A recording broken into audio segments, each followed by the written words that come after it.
Hey guys, what is up? I am back with my review of episode 77 of Dragon Ball Super. Before I start, can I just say, I love Dragon Ball Super. It has been so good so far for the past, really since the Universe 6 arc started. It has been good, and I hope it continues to be good.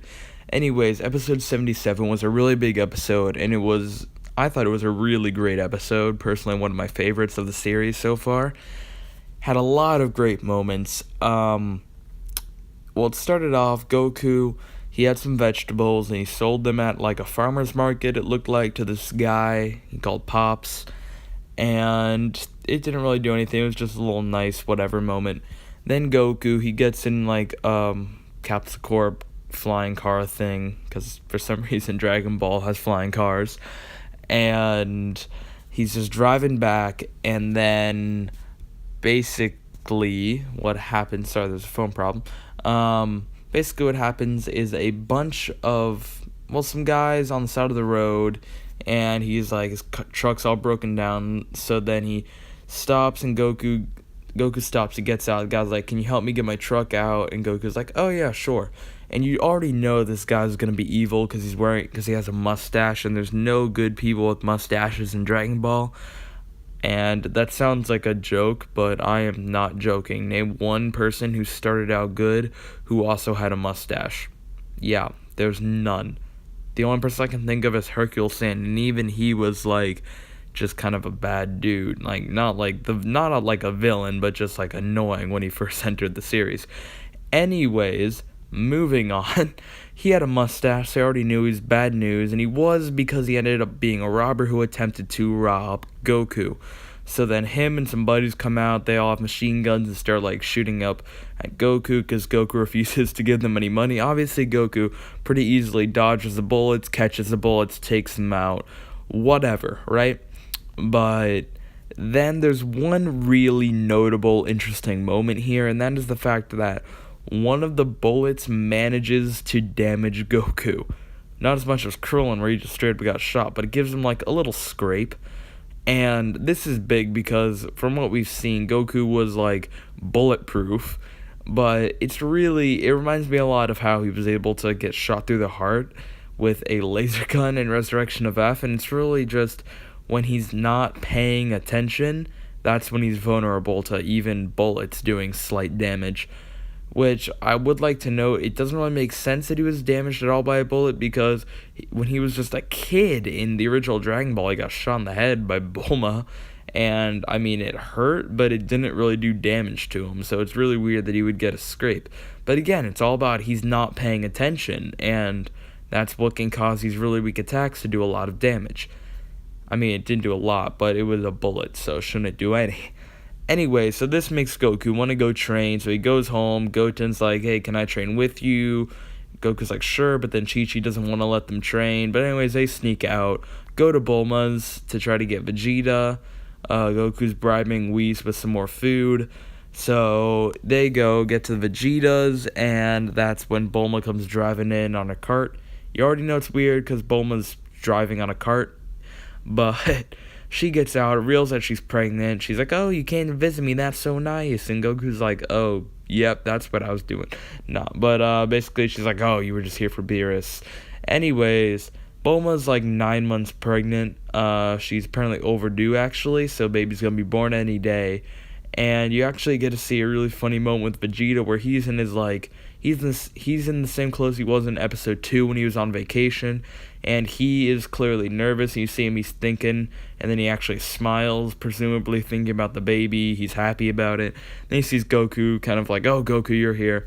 Goku's like, hey, let's go train with Whis. Goku says, I'm gonna go train with Whis. Come on, let's go. But then Vegeta's like, no, I can't go train with Whis because Bulma's gonna give birth and I can't miss it. Which really shows a lot of change because, remember, Vegeta was not there when she gave birth to Trunks. Vegeta was in space training. So, yeah. But I mean, he didn't even know Bulma was pregnant. But he still wouldn't have been there. So it really shows a lot of character development. But anyway, so he's like, no, I can't go because she's gonna give birth and he wants to be there with her. So there's that. Trunks, Goten decides that he's not going to go because Trunks wants to train with him. So Goten and Trunks are just gonna kind of train together. Um, so really shows a lot of character development on Vegeta's part. So then Whis gets there. He's like, "Hey, Goku." He's like, "Okay, so I see you two are here. Let's go." Vegeta, no, then Goku, I think it's like one of them says that Vegeta's not going. He says why, and Vegeta's like, "Oh, my kid's about to be born," and then Whis says like, "Vegeta's gonna give birth," which is just hilarious. That's the kind of humor that makes me love Dragon Ball Super. Dragon Ball Super has had some really great humor in it. But then, no, he's like, it's Bulma, and then Whis is like, wait, but if Bulma's giving birth, why do you want to be there? And then Vegeta delivers the line, because I want to be there with her, which, again, ton of character development. Anyways, so then Whis and Goku are like, oh, okay. So then Whis and Goku go back to Beerus' planet. They're like, they start training. Beerus like asks Goku about the scar, and he explains what happened. Beerus seems kind of disappointed. He's like, if you want to be a god of destruction, then you're gonna have to be stronger than that, which is funny because Goku's goal is not god destruction, but we don't really know where that's going. But anyways, he goes there, and then a really intense moment happens. Goku wants to fight more people to get stronger because Beerus said that he got weak because he hasn't been fighting anyone strong. And then Goku remembers the Omniversal tournament that the Omni King had mentioned.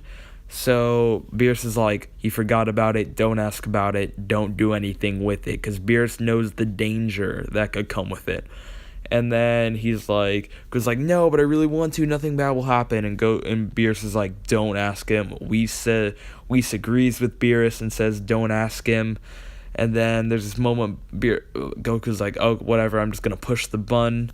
I'm going to go to him, or should I bring him here? And then Beerus pushes Goku back, raises his hand in the like way that he's like about to destroy him like he did to Zamasu. And then he's like, maybe I've been too lenient with you. Maybe I should put you like in your place. And it was a really tense scene because Beerus was just raising his hand. Goku was just staring at him. Beerus could have destroyed him right then and there. Then Goku pretends to throw the button in the air. Beerus looks up, and then Goku says, "Fooled ya," presses the button, teleports himself to the Omni King's place, and he's out of there. Beerus is annoyed. So Goku gets to Omni King's place. Grand Priest is like, "Hey, what's up?" And then Goku's like, "Hey, what up, bruh?" I mean, paraphrasing, but essentially. So they walk back, and then Goku sees the two Omni Kings who have been playing this like weird planet board game thing, but they're pretty bored at this point. Goku basically reminds them of the Universal Tournament. They're like, oh yeah, let's do that, I want to see that. So then they agree to do it, and then Grand Priest is going to like work out all the details. So Goku teleports back, and Beerus is mad at him and like kind of like punches him in the gut. And then so then basically Goku's like, okay, take me to Supreme Kai's place, because Grand Priest said that they'd notify all the Supreme Kais of the rules of the tournament.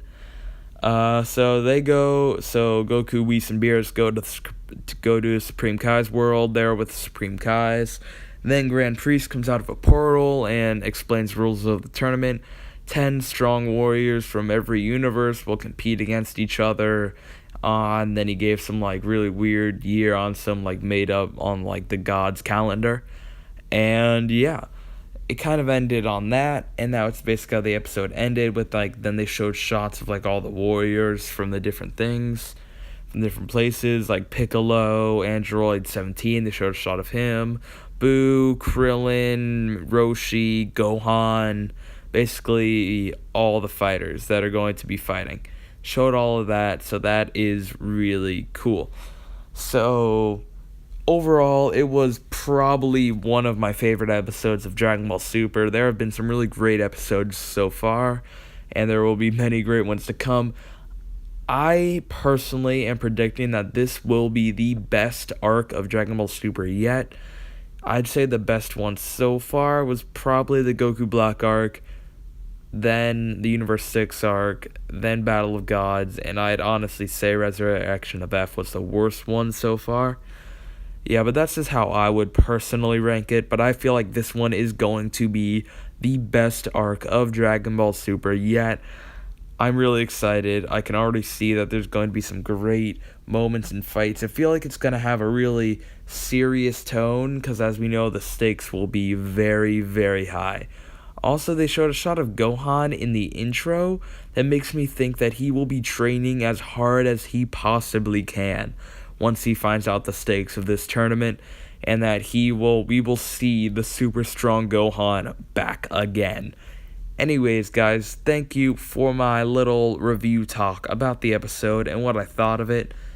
Please like and subscribe if you enjoyed this video. Tell me, guys, do you like these little episode reviews? I only do them for episodes that I find to be, like, important and big. I don't do them for every episode, but when something really big happens in an episode or, like, an arc starts, like in this one, then I'll do an episode review on it. Thank you guys so much for watching. Please like and subscribe if you enjoyed this video. And this is Chunks McNuggets signing off. Peace.